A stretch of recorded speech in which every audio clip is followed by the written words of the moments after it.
خب ما الان میخوایم یک در از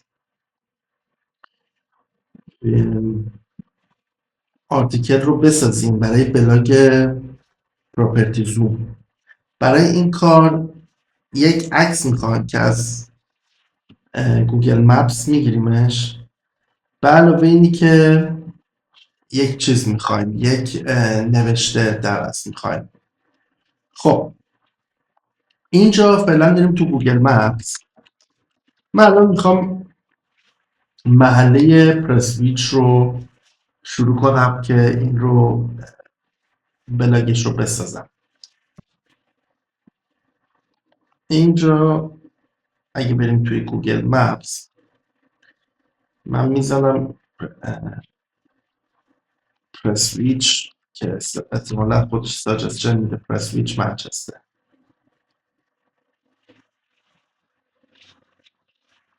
پرسویچ منچستر اینجا.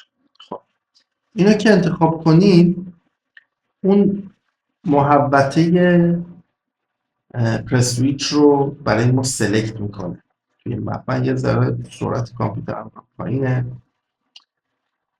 که الان این منطقه رو انتخاب کرد. حالا میام و میتونم من بیام و اصلا کلا کلیک کنم روی مپ اینجا. ببینیم که اگه تصویر خوبی میده از همون مپ استفاده کنیم و اسکرین شات بگیریم. البته این الان اومده یه جای تقریبا توی کوچه بود. حالا ما کاری که میکنیم اینه که این ویور گوگل رو میاریم میندازیم توی خیابان اصلی و امیدوار هستیم که اینجا خیابان اصلیه. یه مقداری میتونیم بریم جایی که مغازه و اینا هست شلوغ‌تره.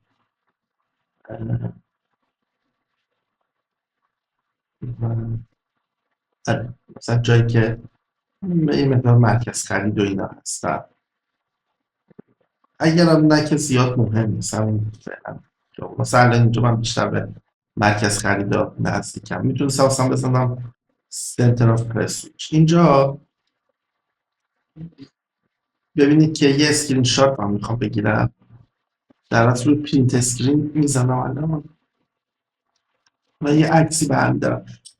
عکسی که من میخوام استفاده کنم 16:9 900 در 450 پیکسل. خب پینت رو باز میکنیم. این عکسی رو که پرینت اسکرین گرفتیم رو میندازیم توی پینت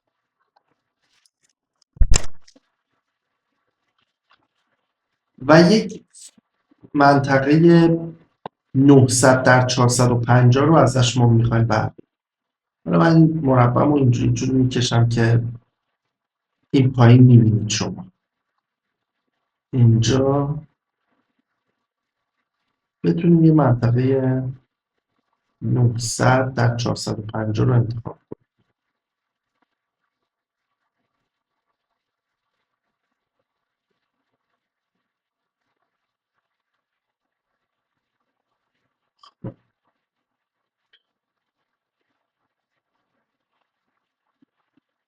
یه مقداری بعضی بس. حالا اگر خیلی سخت شما بود میتونی همون حالا مثلا هر عددی نزدیک به اون استفاده کنی. 901 و 2 هم بشه زیاد مهم نیست. حالا من یه ذره حالا گیر دادم به این تا انتخابش کنم ببینم که میتونم. خب 900 در 450. الان اینجا کراپ رو میزنم و یه تیکر رو بر من برمی‌داره. خیلی هم از پایین گرفتم. باید یه ذره دوربینم رو ببرم بالاتر. مثلا یه ذره دوربین رو ببرم بالاتر که چه شکل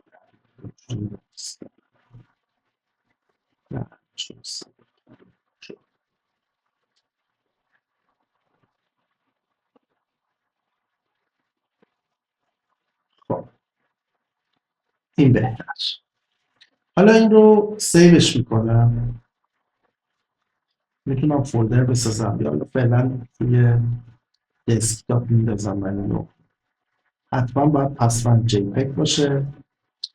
و اسمش هم میتونم اسم محل بذارم.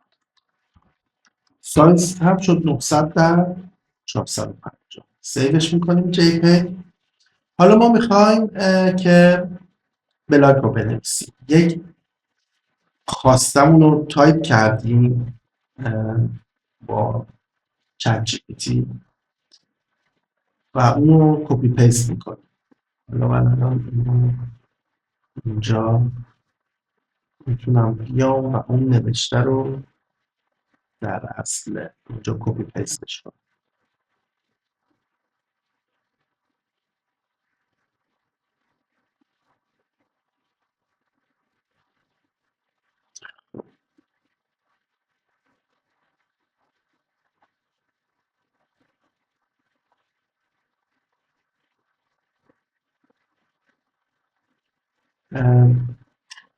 این کام نوشتیم اینجاست.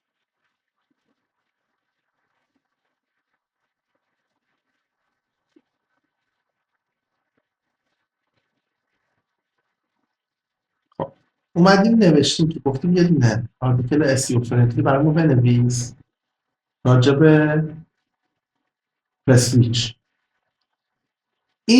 این عوض میشه. شما فقط کافیه برای که چیز دیگه تولید کنید فقط این پرسویچ رو به اون محله جدید تغییر بدید. بقیه‌اش اوکی. حالا البته این در مورد رنته. اینجا هم اومدیم گفتیم لینکی به ما ساجست نده، گفتیم از بولت پوینت رو هم استفاده نکن و این کرکتر منهای بلند رو هم استفاده نکن، چون این میتونه در اصل علامت AI باشه به گوگل. به هر حال اینو کپیش میکنیم. ببینیم حالا از دستورات ما تا چه حدی تبعیت میکنیم و میایم و اینجا توی چت جی پی تی این رو میخوایم ازش. اینجا پیستش میکنیم و اینی که منتظر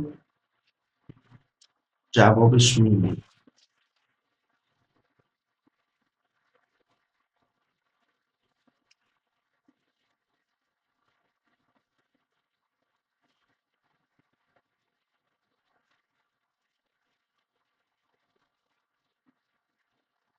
خب داره جای مختلف رو برای ما چک میکنه ولی خب ازش خواستیم لینک ها رو نریم.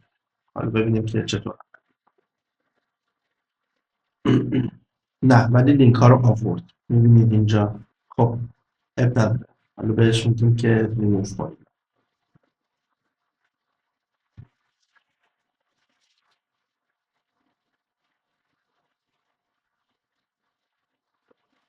میذاریم که کارش تموم بشه.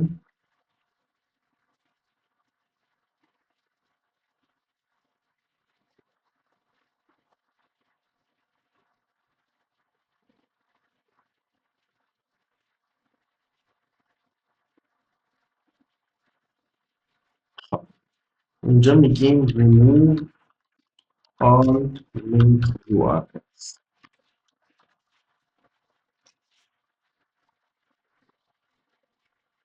همه رو برامون ریموو کرد.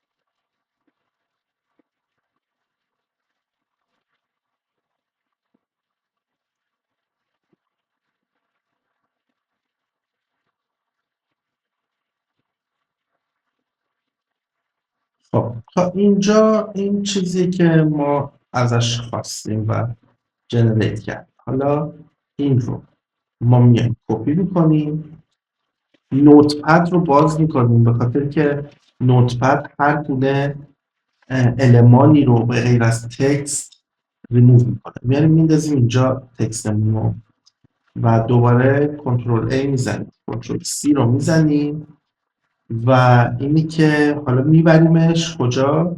من از فرانت پیج استفاده میکنم. مایکروسافت فرانت پیج خیلی HTML ادیتور خوبیه، چون باید یادمون باشه ما HTML این رو میخوایم ببریم و درج بکنیم توی سایت. خب همچنان منتظرم تا کامپیوتر جوابگو باشه. میگم یه مقداری سرعت پایینه اینجا، داریم رکورد هم میکنیم همزمان، دیگه چاره نیست. خب اینجا ما میایم توی قسمت، اینجا توی قسمت دیزاین، اگر شما هم دارید از فرام پیج استفاده کنید و تمام اون چیزایی که کپی کردیم کنترل وی می‌زنیم میندازیم اینجا. حالا من کاری که میکنم اینه که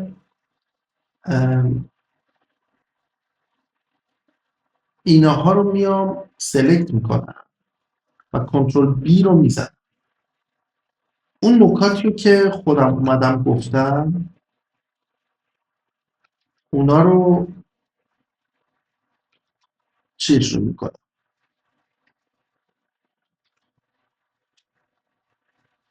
بولدشون میکنم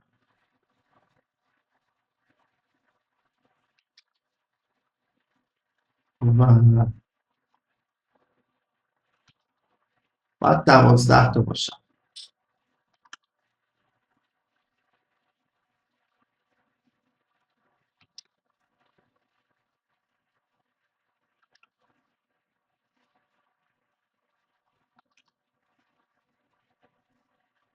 ببینید چند تا ما الان 1 و 2 و 3 و 4 و 5 و 6 و 7 و 8 و 9 و 10 و 11 و 12 تا قسمت رو برد. حالا میریم توی کد. ما باید کد رو برداریم. کد رو کپی میکنیم و میریم اینجا توی بلاگ زوم، بلاگ پراپرتی زوم، اینجا نیو پست رو میزنیم و اینی که خب کانتنت رو اینجا کپی میکنیم، HTMLش رو میبینید که تمام کدای HTML هم توش هستن. اینا به جای اینتر استفاده میشن، BR و /BR و /B و اینا. خب حالا اینجا میایم چیکار میکنیم؟ البته پیج تایتل و اینا هم بهش داده، اینا رو بعدا میتونیم ادیت کنیم، شما میتونید اینو با تایتل عوضش کنیم. حالا برم من تایتل رو هم بیارم از اون چیزی که اینجا به من داده. میتونیم این رو هم توی تایتل بذاریم، یعنی علاوه بر که اینجا میذاریم اینجا یه تایتل زده نیو پیج وان، میتونیم این رو هم بذاریم که تایتلمون قشنگ‌تر. خب حالا فایلمون رو انتخاب میکنیم، پرسویچ که اومدیم گرفتیم و اینی که حالا میتونیم چک بکنیم این رو، بعدا که سیو میکنیم حتما باید چکش کنیم. حالا سیو میکنیم و میبینیم که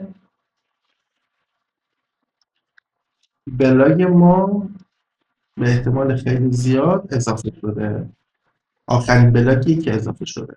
میایم حتما هر چیزی که اضافه میشه باید بیایم از فرانت چکش کنیم، یعنی بیایم اینجا تو پراپرتیز تو بلاگ قشنگ اینجا ببینیم، عکسش رو ببینیم، همه چی اوکی باشه، روش کلیک کنیم، قشنگ اینجا بخونیم ببینیم که ایرادی چیزی نداره، اینا قشنگ میتونیم بخونیم ببینیم که لینکی چیزی نداره، اون علامت منوها رو نداره، همه چیز رو ما درست بولد کردیم و قشنگ یه نگاه میکنیم، زود میخونیمش و وقتی که میبینیم همه چیز اوکیه این رو اوکی شده